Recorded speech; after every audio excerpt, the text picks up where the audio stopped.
5 Silent Habits that keep you motivated to learn English. A freestyle American English original story.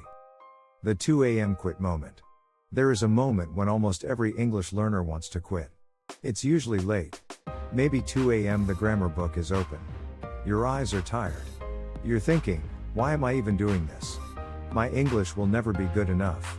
I've seen this moment so many times. In my students' eyes.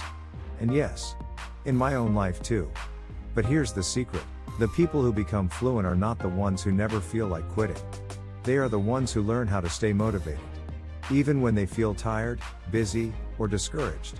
In this video, I want to tell you a story. My story. My student stories. And I'll show you 5 silent habits that will quietly keep your English motivation alive. Even on the days when you want to give up. Let's start. Tiny wins, big confidence.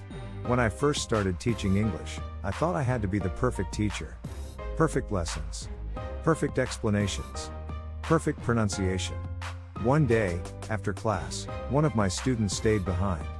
Her name was Sarah. She said, "Teacher, I feel stupid.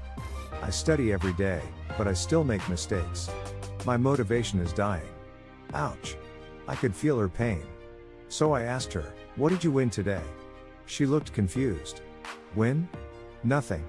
I made mistakes in grammar." I said, No. Tiny wins. Small victories. Did you understand one new sentence? Did you learn one new word? Did you speak even when you were nervous? She thought for a second and said, "Well, I ordered coffee in English this morning. I was nervous, but the barista understood me." I smiled. That's a win. That is not small. That is real life English. From that day, I gave my students a simple rule. Every day, write down one tiny win in English. Today I understood 60% of an English podcast. Today I sent an email in English without using Google Translate. Today I asked my teacher a question in English instead of my native language. Tiny wins build big confidence. Motivation doesn't come from perfection. It comes from seeing yourself getting 1% better every day. So, habit number 1. Collect tiny wins. Don't just study English, celebrate English. Because what you celebrate, you repeat. The 10-minute rule. Turn motivation into a habit. Let me tell you a secret as a teacher. Most students don't have a motivation problem. They have a habit problem. We say, "I will study English for 2 hours every night." And then real life says, "Ha! Nice joke.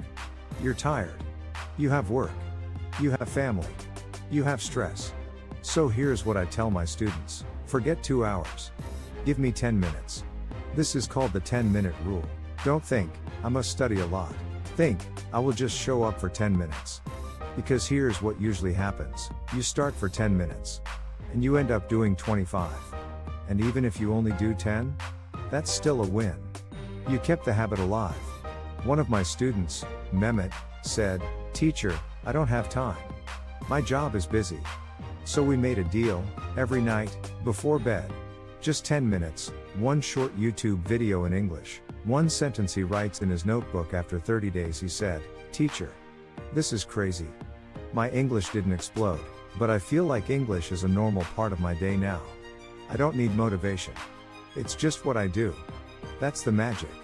Motivation is like the weather, up and down. Habit is like the foundation of your house. So habit number 2, follow the 10-minute rule. Show up first. Motivation will follow later. Build your English identity. Let me ask you a question. When you think about yourself, do you say, "I'm trying to learn English"? Or "I am an English speaker who is getting better every day"? There is a big difference. Many learners have strong motivation for a few weeks. They buy a new book. They download a new app. They feel excited. But deep inside, their identity is still, "My English is bad. I'm not an English person." One of my students, Aisha, always said, "My English is terrible. Sorry, teacher. Every single lesson." So one day, I said, "From now on, you are not allowed to say that. New rule, you must say I am an English speaker in progress." She laughed, but she agreed. So every time she made a mistake and wanted to say my English is terrible, she stopped and said, "No. I am an English speaker in progress." It felt strange at first. But after a few weeks, her attitude changed. She started asking more questions. She volunteered to speak more. She even joined an English-only book club. Why? Because your actions want to match your identity. If you see yourself as the shy student who is bad at English, your actions will follow that story. But if your identity becomes, I am an English speaker. I am not perfect, but I'm serious. Then your motivation becomes personal. You are no longer trying to fix your English, you are building your future self. So habit number 3, change your story. Start saying, I am an English speaker in progress. Write it. Say it. Believe it, step by step. Make English emotional, not just educational. Let me be honest with you, if your only English practice is dry grammar books, boring exercises, memorizing word lists of course, your motivation dies. Imagine if going to the gym meant only reading a manual about muscles, memorizing names of exercises, watching other people lift weights. You would quit in 3 days. Motivation grows when you feel emotion. So I always tell my students, don't just study English. Live in English. That means, watch stories that make you laugh or cry, in English. Listen to podcasts about topics you actually care about. Business, travel, psychology, tech, football, anything. Read short stories or articles that feel like you, not like a test. One student of mine hated English. Until we started using English to talk about his favorite football team. Suddenly, he was reading match reports in English, arguing with fans on Reddit in English, sending me voice messages after games in English. His motivation didn't come from grammar. It came from emotion. So here's a question for you. What do you love in your life outside of English? Travel? Cooking? Anime? Business? Romance stories? Self-help? Bring that into English. Habit number 4, connect English to your emotions. If it makes you feel something, it will keep you going. Don't study alone, the power of community. Let me tell you something I've seen again and again. The students who quit English usually study alone. The students who keep going usually have people around them. Why? Because learning a language is not just about information. It's about connection. I remember a student named Diego. He was smart, disciplined, and serious. But every few months, he disappeared. He would stop coming to class, stop answering messages.